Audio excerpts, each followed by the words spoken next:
Hello বন্ধুরা, আজকে আমরা সিলেটের সেরা 5টি দর্শনীয় স্থান নিয়ে আলোচনা করব। সিলেট একটি অসাধারণ সৌন্দর্যের নগর, যেখানে প্রাকৃতিক সৌন্দর্য, ঐতিহ্য এবং সাংস্কৃতিক ঐতিহ্য একত্রে মিলে গড়ে তোলা হয়েছে। তাই চলুন দেখে নেওয়া যাক সিলেটের এই অপূর্ব স্থানগুলি। তবে হ্যাঁ, ভিডিও শুরু করার আগে আপনি যদি আমাদের চ্যানেলে নতুন হয়ে থাকেন, তাহলে এখনই সাবস্ক্রাইব করে বেল বাটনটি ক্লিক করুন, কারণ তা না হলে এই রকমের ইন্টারেস্টিং সব ভিডিও আপনার হাতছাড়া হয়ে যাবে। Number 5, Ratargul swamp forest. Ratargul জলাবন বা রাতারগুল সোয়াম্প ফরেস্ট বাংলাদেশের একমাত্র মিঠা পানির জলাবন বা সোয়াম্প ফরেস্ট এবং বন্যপ্রাণী অভয়ারণ্য, যা সিলেটের গোয়াইনঘাটে অবস্থিত। বনের আয়তন ৩,৩২৫.৬১ একর, আর এর মধ্যে ৫০৪ একর বনকে ১৯৭৩ সালে বন্যপ্রাণী অভয়ারণ্য হিসেবে ঘোষণা করা হয়। সারা পৃথিবীতে স্বাদু পানির জলাবন আছে মাত্র ২২টি।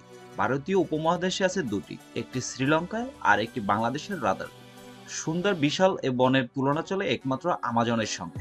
আমাজনের মতো এখানকার গাছ বছরে ৪ থেকে ৭ মাস পানির নিচে থাকে। এ বন মূলত প্রাকৃতিক বন হলেও পরবর্তীতে বাংলাদেশ বন বিভাগ বেত, কদম, হিজল, মুর্তাসহ নানা জাতের জল সহিষ্ণু গাছ লাগিয়েছে। এছাড়া জলমগ্ন এই বনে রয়েছে হিজল, করস আর বরুণ গাছ। আছে পিঠালি, অর্জুন, ছাতিম, গুটিজাম ও বটগাছ। এ বনে সাপের আবাস অনেক বেশি।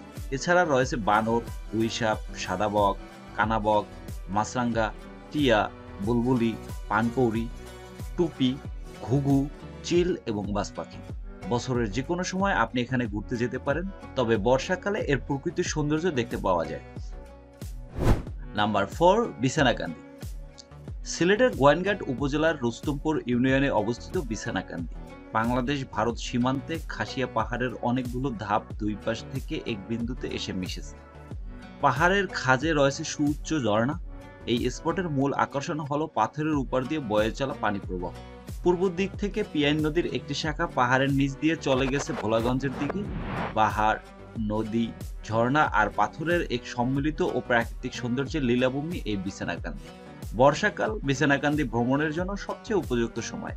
সিলেট থেকে কোম্পানিগঞ্জ রোডে শালুটিকর থেকে এগিয়ে ডানে মোড় নিয়ে বঙ্গবীর থেকে কিছুটা এগিয়ে গিয়ে বামে মোড় নিয়ে হাদারপাড় বাজার। হাদারপাড় বিছানাকান্দির একেবারে পাশে। নাম্বার 3, জাফলং। জাফলং প্রকৃতির কন্যা হিসেবে আমাদের সবার কাছে পরিচিত। সিলেট জেলার দর্শনীয় স্থানগুলোর মধ্যে জাফলং আমাদের অনেক পছন্দের। সিলেটের গোয়াইনঘাট উপজেলার ভারতের মেঘালয় সীমান্ত ঘেঁষা এই জাফলং। সিলেট থেকে জাফলং এর দূরত্ব মাত্র ২৬ কিলোমিটার। পিয়াইন নদীর স্বচ্ছ পানি, ঝুলন্ত ডাউকি ব্রিজ, উঁচু উঁচু পাহাড়ে সাদা মেঘের খেলা জাফলংকে করেছে সবার কাছে প্রিয়। এক এক ঋতুতে জাফলং এক এক রকম রূপের প্রকাশ করে। জাফলং যেতে হলে আপনাকে আসতে হবে সিলেট। ঢাকা থেকে সিলেটের দূরত্ব ২৪০ কিলোমিটার। সিলেট পৌঁছতে সাধারণত সময় লাগে ৬ ঘন্টার মতো। সিলেট থেকে আপনি চলে আসতে পারবেন জাফলং। নাম্বার 2, শ্রীমঙ্গল। চায়ের রাজধানী খ্যাত এই অঞ্চল বাংলাদেশের উত্তর পূর্ব প্রান্তে অবস্থিত একটি উপজেলা। সিলেট বিভাগের মৌলভীবাজার জেলার দক্ষিণ পশ্চিম প্রান্তের অন্তর্গত। পাহাড়, রেইন ফরেস্ট, হাওর আর সবুজ চা বাগান রয়েছে এই অঞ্চলে। শ্রীমঙ্গলের বিস্তীর্ণ অঞ্চল জুড়ে রয়েছে চা বাগান। দেশের ১৬৩টি চা বাগানের মধ্যে এই উপজেলায় ৪০টি চা বাগান। তাছাড়াও রাবার, লেবু ও আনারস চাষ হয় এই শ্রীমঙ্গলে। পাহাড় ও ঘন বনাঞ্চল এলাকায় বৃষ্টিপাত বেশি হয়, এজন্য শ্রীমঙ্গলে বাংলাদেশের সবচেয়ে বেশি বৃষ্টিপাত হয়ে থাকে। শ্রীমঙ্গলের প্রাকৃতিক সম্পদগুলোর মধ্যে রয়েছে কলাপুর ইউনিয়নের গ্যাস ক্ষেত্র, শ্রীমঙ্গলের বালিতে খনিজ পদার্থ জাতীয় সিলিকা বালি, মাগুরছড়া গ্যাস ক্ষেত্র। ১৯৯৭ সালে ১৪ জুন গভীর রাতে মাগুরছড়া গ্যাস কূপে ড্রিলিং এর সময় অগ্নি বিস্ফোরণে আশেপাশের খাসিয়াপুঞ্জি, চা বাগান, রেল লাইন, সবুজ বনাঞ্চল সবকিছু পুড়ে ছাই হয়ে যায়। এই গ্যাস কূপটি এখন পরিত্যক্ত এবং সংরক্ষিত এলাকা। এই অঞ্চলে কিছু প্রাচীন প্রত্নতাত্ত্বিক নিদর্শন রয়েছে।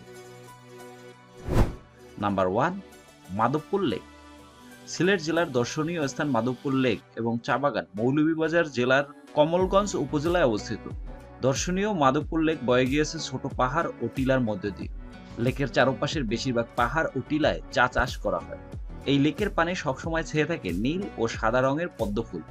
লেকটি এতটাই চওড়া যে ক্যামেরায় পুরো লেকটিকে ধারণ করা প্রায় অসম্ভব। লেকের উপর দিয়ে প্রায় সবসময় বাতাস বয়ে চলায় লেকটিকে একটি নদী অথবা শান্ত সাগরের মতো দেখায়। এই লেকের নীল ও সাদা পদ্ম ফুলগুলো বহু দূর থেকে এতটাই জ্বলজ্বল করে যেন মনে হয় পদ্ম ফুলগুলোর উপর কেউ নিপুণ হাতে শিল্পকর্ম করেছে। এই লেকটির দূরত্ব ঢাকা থেকে প্রায় 207 কিলোমিটার এবং মৌলভীবাজার থেকে প্রায় 39.3 কিলোমিটার। শ্রীমঙ্গলে পৌঁছে আপনি শ্রীমঙ্গল ভানুগাছ সড়ক ধরে এই লেকে পৌঁছাতে পারেন।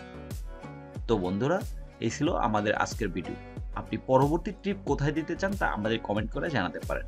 ভালো লাগলে ভিডিওতে একটা লাইক দিয়ে শেয়ার করুন আপনার বন্ধুদের সাথে। দেখা হবে পরবর্তী ভিডিওতে। এতক্ষণ সাথে থাকার জন্য ধন্যবাদ।